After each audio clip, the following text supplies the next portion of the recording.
Hello friends, breaking the jargons में आप सबका स्वागत है। और आज का टॉपिक बड़ा इंटरेस्टिंग है। मैं आपको दो शब्द समझाता हूं और इसके मायने क्या है। आपने खूब सुना होगा ब्रेकआउट, ब्रेक डाउन। तो ब्रेकआउट क्या है और ब्रेक डाउन क्या है वो आपको देखिए आज जानने को मिलेगा आप इस चैनल पर। देखिए, मोमेंटम ट्रेडिंग एक शब्द है, ये भी आप समझिए। मोमेंटम ट्रेडिंग मतलब कोई शेयर का मूवमेंट हो रहा है ऊपर की तरफ या नीचे की तरफ, आप उसको ट्रेड करते हैं। तो मोमेंटम ट्रेडिंग में कोई भी अगर शेयर किसी पुराने स्तर के ऊपर निकल रहा है या नीचे जा रहा है, और ये देखिए, स्तर प्रीवियस हाईज हो सकते हैं, यानी कल का हाई हो सकता है।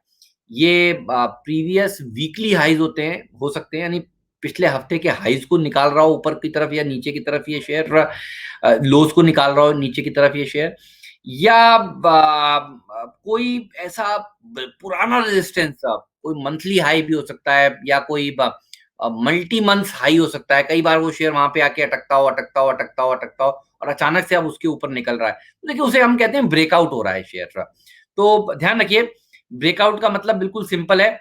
कोई पुराना स्तर जिसके ऊपर निकलता नहीं था, शर्मा जाता था शेयर, अब उसके ऊपर निकलने लगा है, जा रहा है, पहली बार जा रहा है, तो हम उसको कहते हैं ये शेयर ब्रेकआउट हो रहा है। तो आप खूब देखते होंगे चैनलों पे नीचे नीचे पट्टियां आती है, ब्रेकआउट स्टॉक, ब्रेकआउट स्टॉक। तो उसको ब्रेकआउट के पीछे की वजह ये है। बस आपको पूछना ये है, देखना ये है कि ये रियल ब्रेकआउट है या फॉल्स ब्रेकआउट है। वो भी, उस पर भी आऊंगा मैं आगे।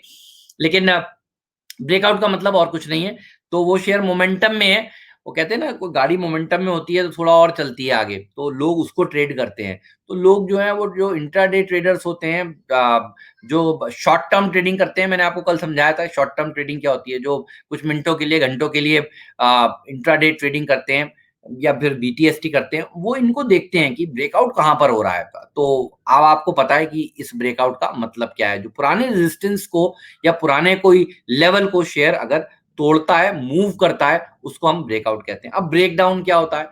कोई खराब खबर आई और पुराने जो लेवल है जिसको हमेशा से शेयर ने मेंटेन किया उसको तोड़ रहा है, तो ब्रेक डाउन हो रहा है, यानी बड़ा ब्रेक डाउन हो रहा है। कोई वीकली प्राइस था जिसको हमेशा से शेयर ने मेंटेन किया, लेकिन अब वहां पर उसको तोड़ रहा है वो स्टॉक, या तो उसमें कोई खराब खबर आने वाली होगी या आ गई होगी।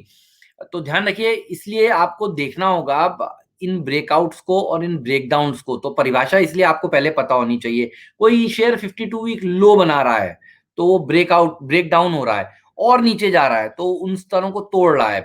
तो ये है, देखिए, ब्रेकआउट और ब्रेकडाउन को बहुत मुश्किल शब्द नहीं है, लेकिन इनका इस्तेमाल होता है। कई बार क्या होता है, ये चीज भी समझ लीजिए कि शेयर में ब्रेकआउट आता है और वो फिर वापस से शेयर नीचे आ जाता है, या शेयर में ब्रेक डाउन आता है और वो फिर वहां से रिकवर हो जाता है। देखिए, तो शेयर में ब्रेकआउट और ब्रेक डाउन फॉल्स भी हो सकता है। तो इसीलिए देखिए, अगर आप नए नए हैं तो आपके लिए ब्रेकआउट ब्रेक डाउन नहीं है, ध्यान रखिए। ये बहुत ही शातिर ट्रेडर्स के लिए ब्रेकआउट और ब्रेक डाउन होते हैं, जिसको वो प्ले कर सकते हैं। अगर आप नए आए हैं शेयर बाजार में, अभी अभी आपने कदम रखा है, और ये सीरीज में उन्हीं के लिए चला रहा हूँ, तो बस आपको इसकी परिभाषा पता होनी चाहिए। जब आप शेयर बाजार में पुराने हो जाएंगे तो फिर आप देखिए इनके ऊपर ट्रेड भी करेंगे और इनमें पैसा भी बनाएंगे, क्योंकि इस तरह की ट्रेडिंग में एक स्टॉप लॉस रखना बहुत जरूरी होता है। और बिना स्टॉप लॉस के आपको ब्रेकआउट्स या ब्रेकडाउन्स को प्ले नहीं करना चाहिए। स्टॉप लॉस तो मैंने आपको समझाया ही था क्या होता है। बहुत बहुत शुक्रिया आपका आज मेरे साथ जुड़ने के लिए। और कल फिर से एक नया टॉपिक, एक नया शब्द आपको मैं समझाऊंगा। धन्यवाद आपका मुनाफे के मंत्र में आज इस एपिसोड को देखने के लिए। See you, thank you, bye bye.